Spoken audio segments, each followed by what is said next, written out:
Welcome, Formula One fans. I just wanted to give you a nice rundown of what happened in Saudi Arabia. This is Paddock Headquarters, Paddock HQ. Thank you for watching. Make sure you subscribe. So let's go in reverse order. We're going to go from the bottom up, and let's get right into it. So Lance Stroll, who has a fast car, but looked like, I guess, had some brake issues. He did not finish the race. I'm really curious to see where he goes when he's fully recovered. He is on the potential of having a breakout season when his injury is completely recovered.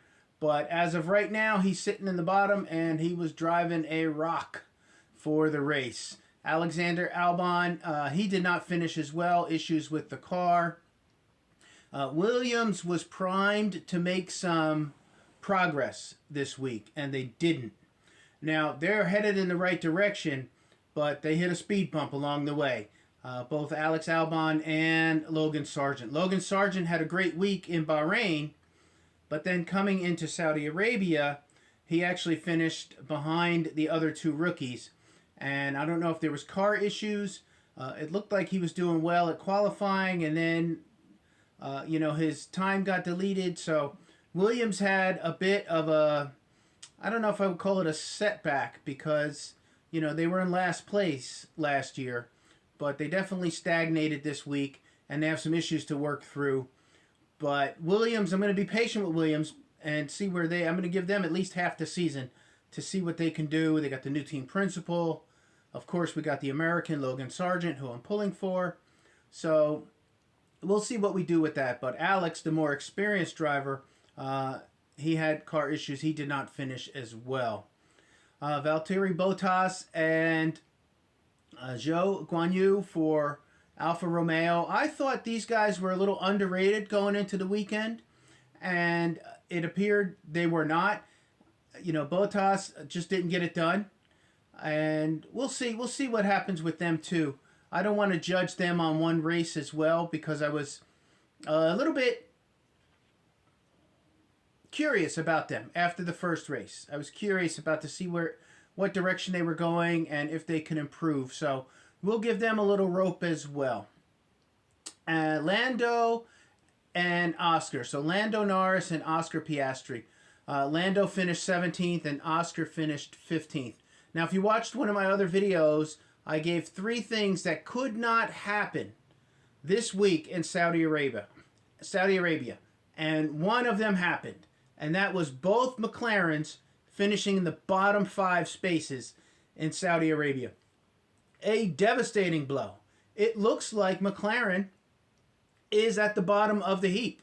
And for a storied franchise, for the history they have, for the money and the experience, that should not be the case. Now, Lando's a great driver, and Oscar certainly has potential.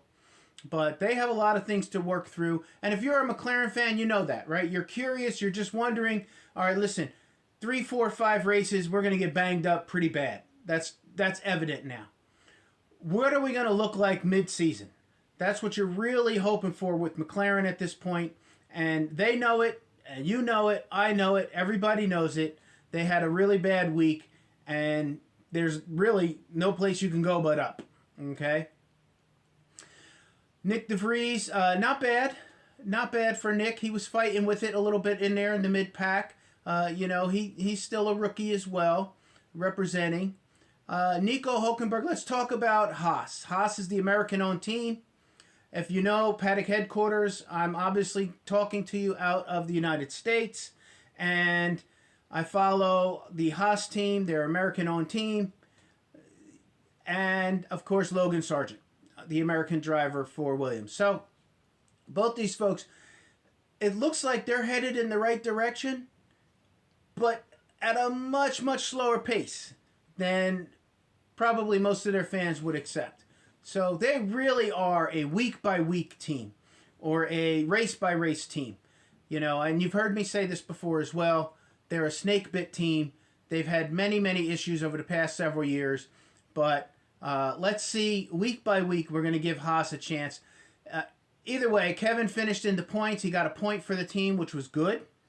And Nico was in it for a while. Nico finished 12th. Okay. Yuki Tsunoda finished 11th. Not bad for Yuki as well. I'm not a huge fan of Yuki, but I give respect. He's in the mix. He's having a decent beginning of the season.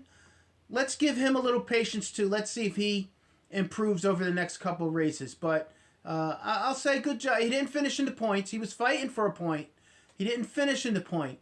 But I'm not going to be hard on him yet. I just want to see more. Like everybody, like the team, everybody wants to see more from him. And we'll see if this year he can deliver a little bit. So, big attaboy to Alpine. The French team, Alpine, they get a couple... Hang on. They get a couple bell rings for Alpine. Both of their cars finished in the points. Gasly finished 9th, and Esteban Ocon finished 8th. Very, very good. Let me see here.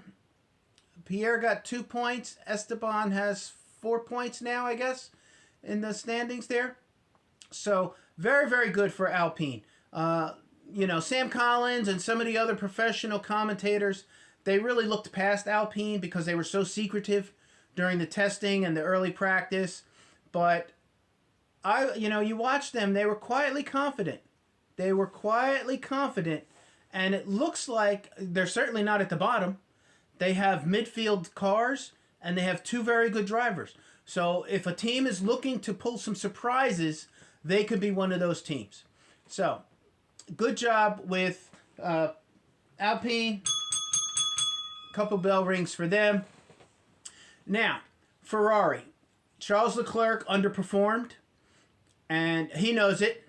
Ferrari is really in a tough pickle because it looks like they have fast cars that could compete.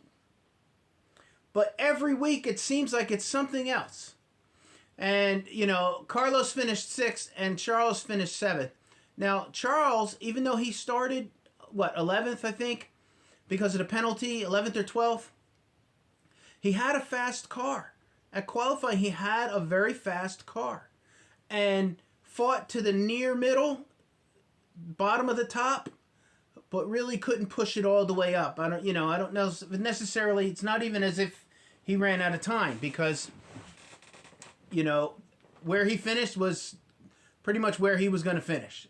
And Carlos Sainz, he's really had a couple rough weeks, really, with Bahrain and Saudi Arabia. So he needs to tighten some stuff up. I was hot on Carlos at the beginning of the season, but I'm not so sure. It can't take 4 or 5 races for Ferrari to get their stuff together. They just can't get that far behind.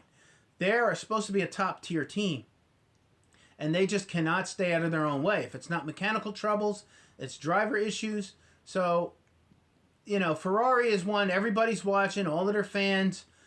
They're a do or die, ride or die kind of team. Their fans will never go anywhere, but there are high expectations, and they are not meeting them. As you know, if you watch the race, and if you're a Formula One fan, you know this already. So, we need to see more out of Ferrari. That's the bottom line, right? If you want the whole analysis for Ferrari, the wrap up in one sentence, we need to see more. They know it, and you know it. Now, good job for Mercedes. Now, I'm not a huge Mercedes fan. I respect them. I like Toto. I think he's funny sometimes with his emotions and everything. I'm not necessarily a huge Lewis Hamilton fan, but I respect him and what he's accomplished. George Russell, I like. I like his attitude. His he almost drives angry.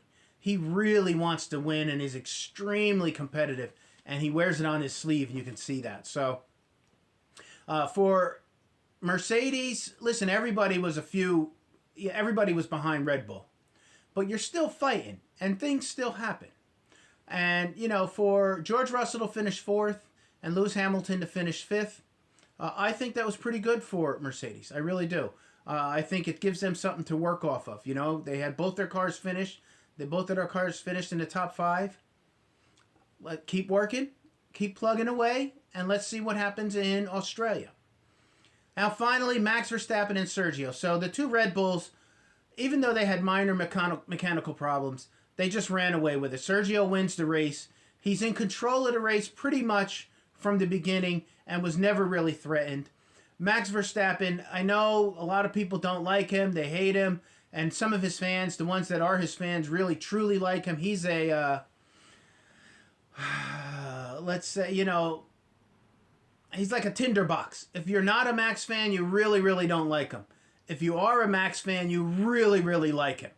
But, he's running from 15th position up to the 2nd position. And then, last couple laps, sneaks in the fastest lap to get an extra point for the standings. He's just so aggressively competitive that you have to, if you're a race fan or an athlete, man, you just have to respect that. He is a beast.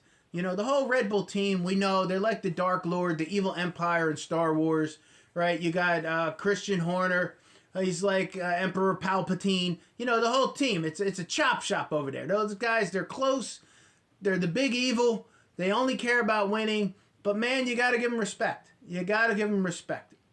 And I do. So congratulations to Sergio for winning the race. I know we're going to talk about Fernando in a second. Fernando came in 3rd. But I wanted to get the Red Bull stuff out of the way first and pay respects. They were clearly the 2 fastest cars on the track. And it was obvious early on. And that's just the way it was. Saudi Arabia, they owned it. Sergio got the win. He had the pole position. Congratulations. It was a good job. Now, let me get to Fernando Alonso. Fernando Alonso runs a good race. He comes in 3rd place. He gets penalized. For starting a little bit off of he was to the left of his starting position at the beginning of the race. They penalize him 5 seconds. Several laps in, he serves his first penalty at the pit stop. They wait 5 seconds. The biggest problem is, now if you're watching this video, you know this by now. I just want to give you my take. The stewards and the officials then penalized him an additional 10 seconds because they said that they started working on the car before they should have, before their 5-second penalty lapsed. Now, ultimately, what's the end of the story, right? We know Aston Martin appealed, made their case, talked to Formula One. They showed Formula One, apparently, footage of, multiple other scenarios where other teams touched the car during a penalty and didn't get a subsequent penalty. So, it was reversed. And they gave Alonso, they had Alonso on the podium and the 3rd place position. They bumped him down and penalized him to 4th. Even after it was embarrassing. It really was embarrassing. It was embarrassing. Even after the podium and the champagne and the sponsors and all of that stuff, then they take the 3rd place away from him, put him in 4th, elevate George Russell, and then after, a couple hours later, they determined, no, he is actually in 3rd place, and they put him back in 3rd place. Really an embarrassing situation for Formula One. They know it. All of these texts came out. ESPN cut away from the coverage because they figured the race was over. It wasn't. Somebody should have told them. They shouldn't have cut away if the race and results weren't ultimately determined. I don't care if there was a podium and all of that. You should have cut back to the coverage if there was still some kind of announcement or something should have been made to give that recognition. It was just handled terribly, really, really poorly. And ultimately, Fernando got his position. He got his points. And I think it was his 100th podium, which is amazing. What an incredible career. But the 2 areas that Formula One really screwed this up was waiting so long to assess the penalty, more than half the race later. And then ultimately, after the race concludes, then they decide they're going to penalize him after the podium celebration. It was a disgrace. And then they decide they're going to give it back to him. So the 2, which wasn't the problem. And honestly, I didn't have a problem with them penalizing him for working on the car before the time was lapsed. If it was a legitimate penalty, it was a legitimate penalty. Now, they also changed the rules on that, or they're in the process of changing the rules on that, in terms of whether touching the car is actually working on the car. But, and then there's one other situation, if you didn't watch the clips, where they were trying to determine if the jack underneath the car was touching the car or not. It was just silly. It was just silly. There has to be a better way. I hope they're working on it. But the biggest problem with Formula One and handling this situation was they waited too long to assess the penalty, and then in their corrective measures, they didn't do it properly. It was really helter-skelter, and they could, quite frankly, we expect much more from Formula One. They're a top-tier, multi-billion-dollar industry. Get it right, right? Get it right. Just get it right. So we hope moving forward that this doesn't happen in this fashion. Fortunately, nothing was really permanently done to hurt Fernando Alonso or the team or anyone else, other than just some humiliation, right? But Fernando's a tough guy. He'll get over it. Aston Martin doesn't care as long as they get what they're supposed to get. But I just think, in this situation, there wasn't no long-term, destruction. So we can move on from it. But obviously, Formula One has to learn. So listen, if you stuck with me this long, I want to say I appreciate you watching the videos. I give more content than anyone on YouTube regarding Formula One. I'm throwing up videos every other day, every 48 hours, every 72 hours. You're getting some commentary, some opinion, some info, some insights, short videos, long videos. Listen, if you're a Formula One fan, I want you to subscribe to my channel. I want you to engage. Let me know what you think. I appreciate you watching. I cannot wait. Australia is the next race. And here's the details on that. For the 2023 season, race number 3 is in Australia. It is April 1st, a Saturday. Although the official race day is Sunday here. If you're in the United States, the East Coast time is 1 a.m. Sunday morning, which really is Saturday night, right? So after midnight at 1 a.m. in the morning on Saturday, April 1st, is the race. If you stay up and watch it, it's going to be at least a couple hours. You'll be going to bed around 3:30 in the morning. So I'll be watching it, and then I'm going to certainly throw up some shorts, and I'm going to throw up some commentary afterwards, and then a big post-race show like this one. So thank you for watching. Couple bell rings here. Oh, hang on. More to come. Williams, let's tighten it up a little bit. We expect a little more from you, but we're going to give you some patience because you got a rookie driver, a new team principal, and you're doing better than you were last season. So I guess that's it for now.